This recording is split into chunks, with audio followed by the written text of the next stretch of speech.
Ayan guys, magandang araw sa inyo lahat. Nandito ako ngayon sa kabundukan and then nandito tayo sa isang malaking puno na to. Ayan na. Kasi may nakita tayo dito nung minsan na isang itlog. Ewan ko kung nadagdagan na ito. Hindi ko alam guys ito kung itlog ba ito ng bayawak. Ayan.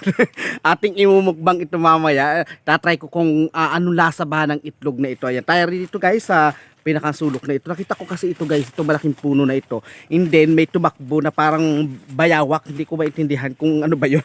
Ayan, punta tayo dito. Ito yung pinakamalaking puno na parang tinitirhan guys ng bayawak. Ayan o.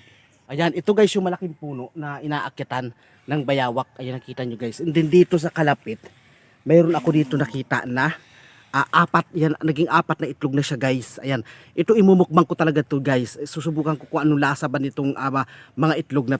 Ito siya guys, naging apat na yung pinakang itlog niya. Dito, punta tayo dito. Ayan. Ito yung maliit na ukab. Ayan o. Apat na itlog. Ayan, ating kukunin to. At atin siyang imumukbang. Ayan, ito yung may parang may butas dito. Ayan, yung nakapalibot yan, yung parang pinakang butas niya. Ating imumukbang yan guys. Ito na guys yung ating nakuhang apat na itlog. Ayan. Titikman natin kung ang lasa nito.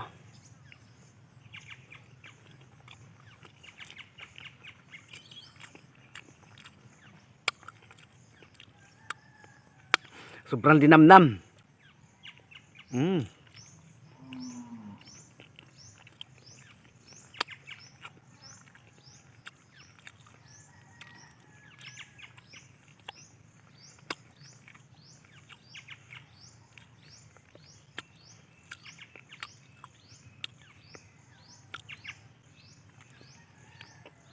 Fresh na fresh.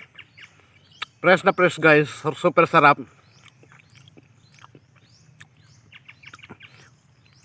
Kung sa mga nakakalam guys, baka ito'y bayawak. Ayan, itlog ng bayawak.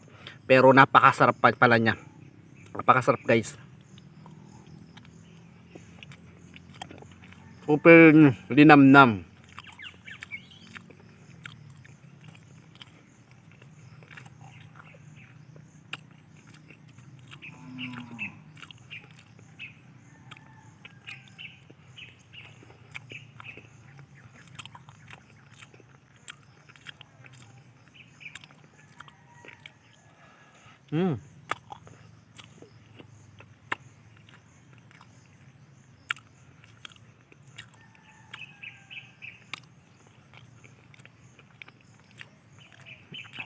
Pero maano ha?